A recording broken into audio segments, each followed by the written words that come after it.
pekerjaan Anda ini barokah. Kemudian yang terakhir saya beri ijazah tentang Al-Fatihah ya, karena ini surat yang populer. Kalau saya ijazahi Quran 30 juz pasti sampean nggak hafal. Atau ijazah surat Baqarah. Kalau mau Baqarah mau. Ijazahi surat Baqarah mau 2 juz setengah. Mau Mas Asep?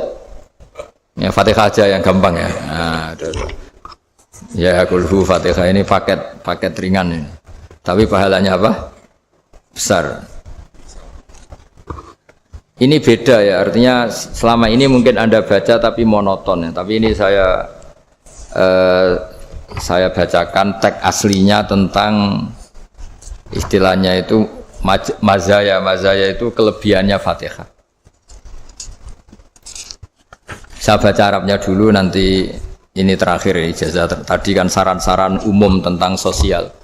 Ya, pokoknya jadikan kebaikan itu punya nilai sosial yang baik lah. Jadi nanti orang yang nggak amanah nggak laku, ya calon bupati, gubernur, presiden yang nggak amanah juga nggak laku. Begitu juga kiai yang tidak amanah juga nggak laku, suami yang nggak amanah juga nggak laku, istri yang nggak amanah juga. Sehingga kebaikan ini jadi nilai sosial yang dalam tanda kutip sudah keniscayaan. Ya. Yang diinginkan Allah itu seperti itu, bukan kebaikan yang dipaksakan karena kekuatan negara. Maksudnya kalau bisa kebaikan itu tidak usah dipaksakan. Memang sudah satu kebutuhan. Tak cerita-cerita di negara maju itu. Bahkan apapun jatuh itu nggak ada yang ngambil apa itu. Makanya gambarannya Mekah Medina kan gitu kan. Barang jatuh nggak ada yang berani apa ngambil itu, saking sudah jadi sistem. Sehingga banyak negara di Eropa itu yang sampai nggak punya tentara, nggak punya polisi karena kebaikan sudah. Nah kita kan masih capek, polisinya aja capek apalagi masyarakatnya, karena ya kebaikan itu belum jadi nilai bersama. Nah, kita selain ditopang negara, ada polisi, ada tentara, itu kita usahakan kebaikan itu jadi nilai bersama. Ya, tadi wa'tamiru bainakum bima'ruf. Dan kita punya reputasi yang bagus dalam bab ini.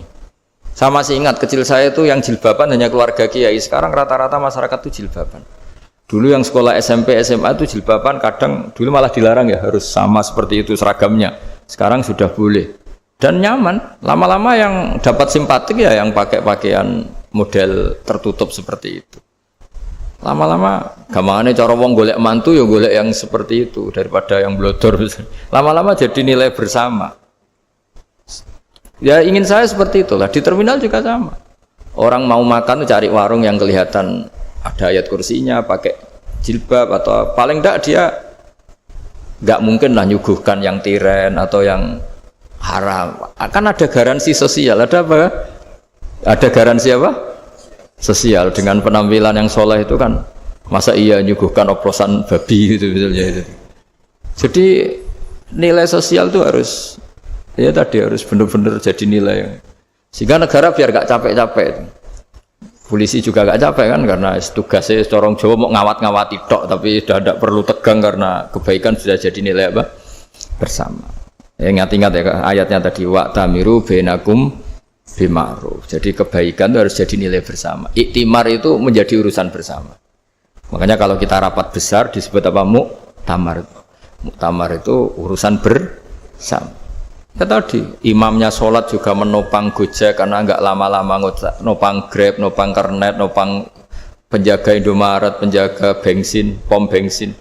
Lah dia hanya punya waktu 5 menit terus imamnya baca Baqarah kan. Iya imamnya mursyid, mungkin dia tambah lama tambah dapat aplaus dari muhibbinnya, tapi makmumnya dia tambah lama tambah dapat penghormatan dari pecintanya, tapi kitanya wah khusyuk wali kan, dia dapat status naik lah, kita yang sudah tidak ikut jadi wali diganggu apa pekerjaannya. Kalau ada imam seperti itu sampai mufaroqah saja, niat ya Allah sampai sini saja saya makmum orang itu, silakan orang itu punya urusan sendiri dengan jenengan ya sudah, atau salib saja apa. Nah, itu boleh kalau dalam fikih namanya apa? Mufaroqah. Mufaroqah itu niat, tapi kamu jangan langsung selonong mufaroqah, niat dulu pamit sama Allah bahwa sekarang mau mufaroqah. Tapi ya jadi sholat yang aneh kan, imamnya masih rukuk, kamu terus sujud, terus apa-apa selesai ya. Mungkin dalam pandangan itu orang lain ini maksudnya makmum gimana ini kok begini. Tapi sudahlah Allah Maha tahu. Nah, insya Allah dimaklumi. Ya saya baca tentang Fatihah ya, karena sampean pasti sering baca Fatihah. Supaya apa sekaligus jadi jimat lah gitu. Jadi kalau kamu sering di jalan-jalan yang mungkin sepi atau mungkin kan tidak semua teman Grab itu nasibnya bagus yang di Semarang Jogja. Mungkin yang di Kalimantan di Papua kan ada yang 10 kilo gak ketemu rumah, ya kan? Ya lihat di TV itu kan kasihan kan. Udah 10 kilo gak ketemu rumah, penumpangnya kewekar preman tuh kan. Ini makan orang enggak kan gitu. Kan ujiannya dua. Kalau penumpangnya cantik itu ya kecoba syahwat, kalau preman takut. Jadi orang itu selalu ujian itu. Sing sedengan itu kan jarang orang itu. Jadi kalau penumpangnya perempuan cantik ujiannya itu syahwat, kalau preman ujiannya ketakutan. Kalau orang yang lemah bawa uang ujiannya kamu ingin garong. Jadi hidup itu memang semuanya ujian. Liyabluwakum ayyukum ahsanu amala. Makanya saya sering ditanya oleh teman-teman, Gus, nah ujiannya kenal wong wedok elek piye sama? Kenal wong ayu ujiannya syahwat, kenal wong elek ujiannya ngenyek. Itu sama-sama dosa. Syahwat ya dosa, ngenyek juga dosa. Wah elek keriting untune metu ya dosa ngomong gitu.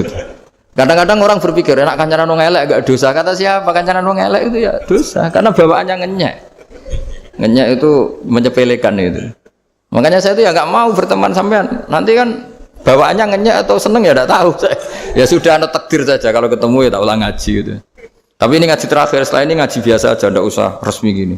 Ngaji kok resmi aneh. Pokoknya nanti suatu saat kalau pandemi sudah berlalu saya akan ngaji Rebone. Ini ngaji.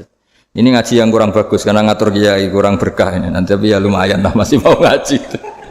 Ngaji kok tanggal ini jam ini. Sekarang suatu saat kamu tak panggil, Mas Wahyu datang ke sini jam ini, tidak mesti bisa. Mungkin pas ada acara apa, maaf ke sini pas ngecek pas apa. Gitu. Jadi ya sudah tapi tak maafkan, enggak apa-apa. Takdir ya. Tak bacakan supaya sampean tahu keramatnya Bismillah. Nah sebelum saya bacakan Bismillah Fatihah, tak beritahu tentang ilmu tafsirnya karena ini penting sekali. Fatihah itu dawuhnya Allah, tentu itu dawuhnya Allah. Saya ulang lagi itu kalam Allah.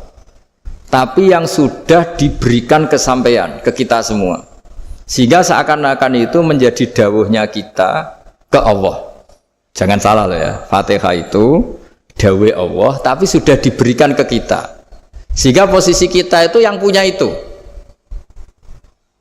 Nah kenapa ini perlu dijelaskan? Karena nanti ada kalimat iyyaka na'budu wa iyyaka nasta'in. Kalau itu masih kalam Allah, berarti Allah ngomong ke kamu, ngendikan ke kamu, kepadamu aku menyembah. Masa Allah menyembah kamu? Nah sehingga ilmu tafsir itu menyelesaikan itu dulu ya. Saya ulang lagi ya, sebelum sampean sering baca Fatihah, aku yakin ya sering baca. Tapi barokahnya tidak paham itu tidak pernah janggal. Enggak paham itu ya penting supaya ada iskal, enggak janggal.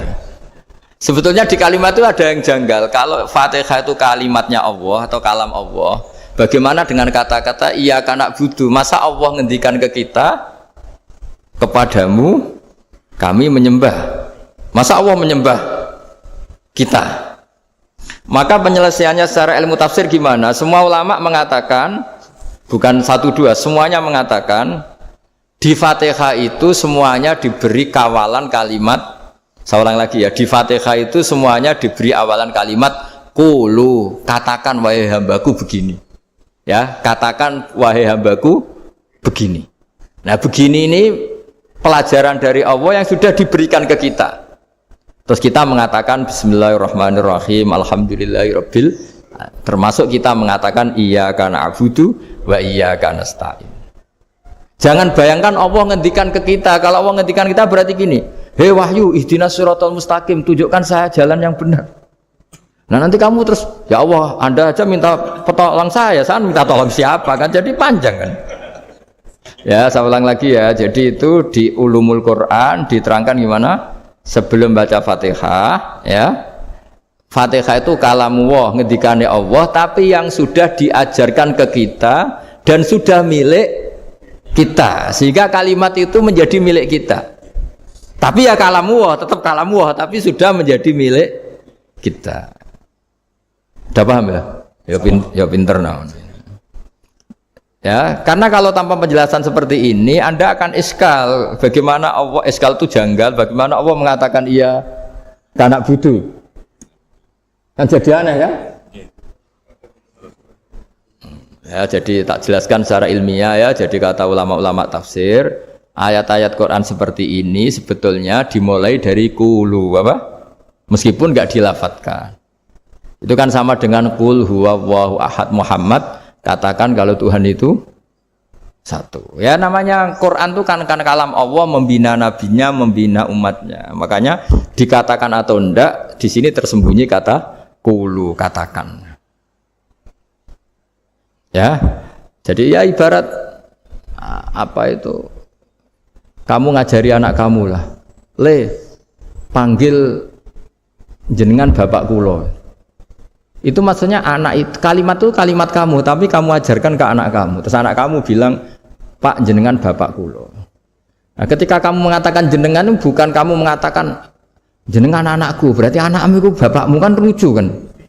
Anak kamu ajari jenengan bapak kulo. Kamu engkau bapak saya. Terus anak kamu mengulang jenengan atau kamu bapak saya. Berarti itu kalimat yang kamu ajarkan, tapi sekarang sudah milik anak kamu. Kalau itu kalimat kamu kan lucu, masa anak kamu bilang bapak. Nah itu seperti itu. Jadi ulama memberi solusi atau jawaban iya karena abudu. Iya itu sebelumnya ada kata-kata qulu, katakan wahai hambaku, hubungan kamu dengan saya adalah katakan iya karena abudu wa iya karena nasta'in. Terus hubungan kamu dengan saya katakan juga dalam doamu ihdinas siratal mustaqim. Jelas ya, jadi itu kalam Allah yang sudah milik kita karena diajarkan Allah untuk kita. Dong ya? Ya dong, gak jelas ya. Tapi bagus, gak jelas tuh bagus. Kalau kamu jelas gak jadi dikrep, jadi gubernur.